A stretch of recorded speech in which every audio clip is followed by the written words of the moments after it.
What's up, YouTubers? It's me, Johnny. I'm here at the mall in the capital.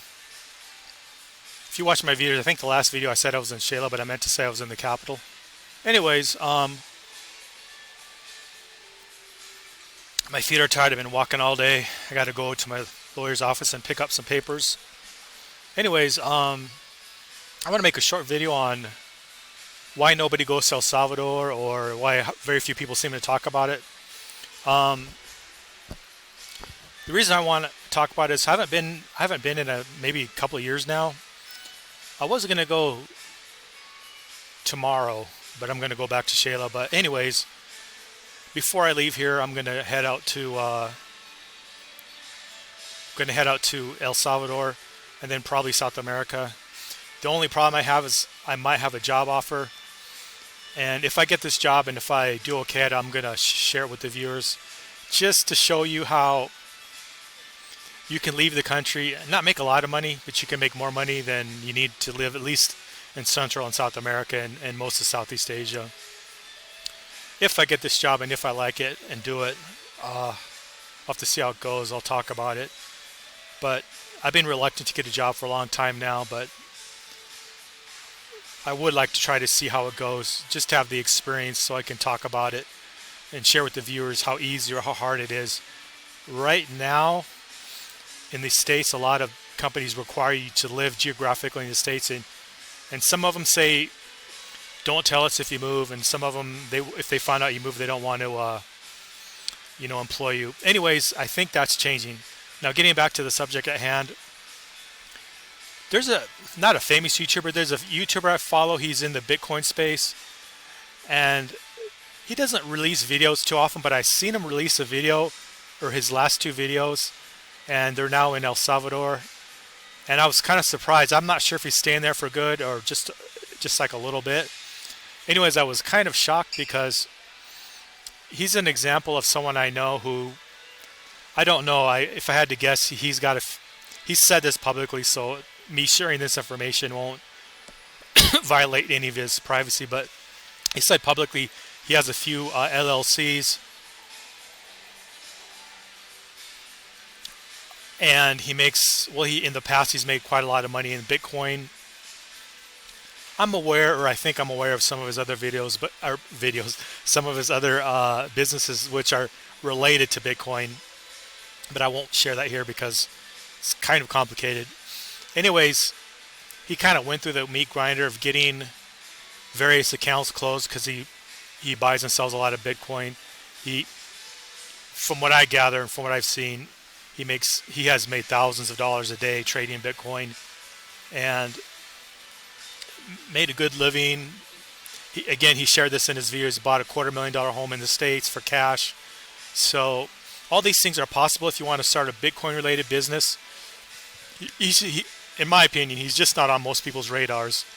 Anyways, the reason I bring all this up because last couple of videos he's now in El Salvador, and he's started a business there, renting various odds and ends there. If you want to rent stuff and you want to pay with BTC, or if you want to pay with dollars, doesn't matter either way. Anyways, I mention all that because if you're in the Bitcoin space, you'll probably notice a lot of the more famous Bitcoiners are moving there. Like I'm trying to think, the dude and his wife were on RT or Russia Today. Max and his wife. I'm speaking of Max Kaiser. He and his wife have moved there, and the dude, I don't know his name. I think he's Canadian. I thought he was American, but I think he's Canadian. The Bitcoin Beach dude has moved there. Anyways, quite a few people seem to be moving there. I'm not sure if this is the start of a trend, but I'm curious. I think I have an idea why more people don't move to El Salvador. One, I think when people check it out, they think it's kind of expensive.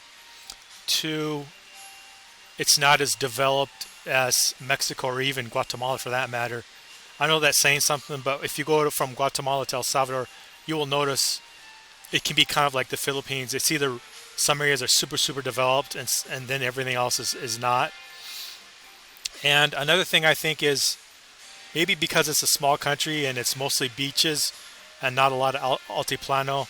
There's Wahua. That's probably my favorite place in El Salvador is Wahua.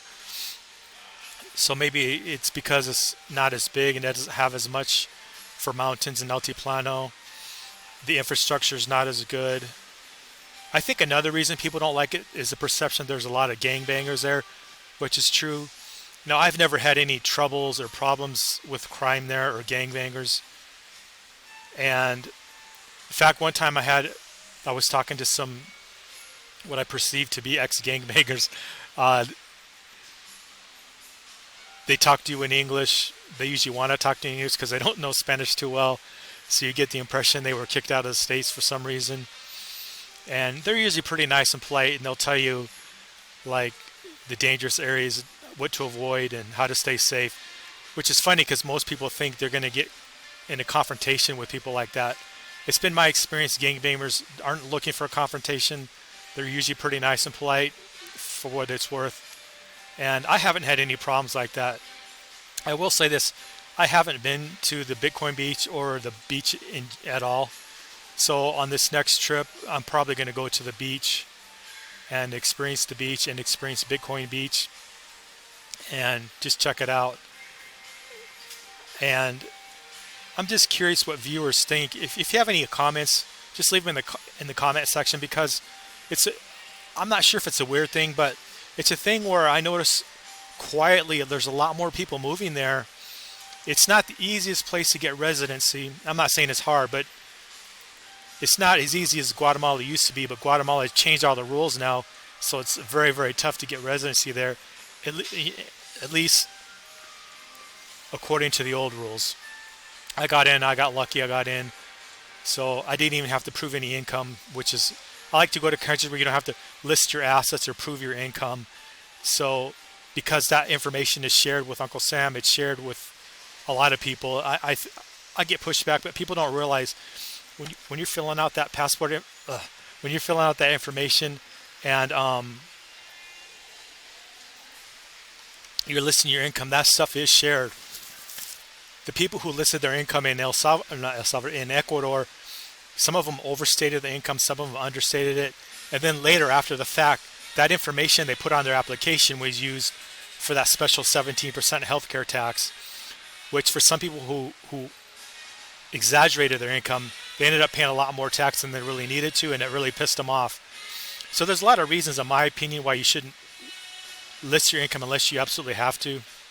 Anyways, getting back to the subject, I find it fascinating that there's more and more people moving to El Salvador, and some of them are taking up residency. I'm not sure about all of them, but quite a few are taking up residency, or I should say starting business there. So it's going to be kind of interesting when I go there, because I haven't been there in a couple of years, and now there's a lot more foreigners living in there and running business there. There's even not very many, but a few YouTubers making videos on El Salvador. I'm kind of surprised, but I'm glad to see there's more people making videos on El Salvador. Now, I don't care for much for the beaches. Most of the time when you're watching videos on El Salvador, it's about either the beaches. I think that's about it, because I don't even think too many people go to the capital. No, I like the capital. I also like Wahua, and then it's an American named town, but it's in El Salvador. Not Philadelphia. That's in Paraguay. Oh, I forget the name of the town, but there's a town named after an American city where there's a lake on it. I like that area too.